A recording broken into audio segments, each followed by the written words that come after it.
La Banque Postale Visa Infinite Card app. The pros, the cons. If you're considering the La Banque Postale Visa Infinite Card, their app promises to simplify banking and card management, but does it really deliver?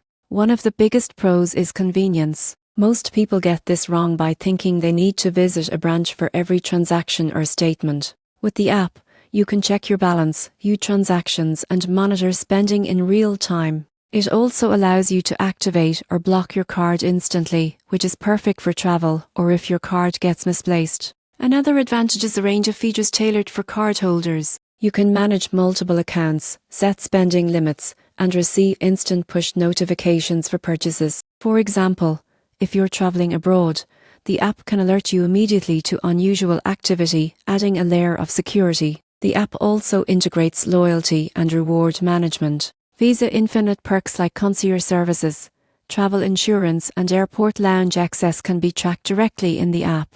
This helps users maximize benefits without manually keeping tabs on services. However, there are cons. Some users report occasional slow performance or login issues, especially during peak hours. The app's interface can also feel less intuitive for first-time users with certain features buried in menus. Lastly, advanced reporting tools for detailed expense tracking are limited compared to other financial apps. In conclusion, the La Banque Postale Visa Infinite Card app is ideal for users who want instant control over their card, security alerts, and easy access to Visa Infinite perks. The surprising truth is that while it's highly functional for daily use, power users looking for detailed analytics or advanced budgeting tools may need supplementary apps. If you want to manage your Visa Infinite Card efficiently from your phone, this app is a solid choice, but be aware of minor performance hiccups and limited reporting options.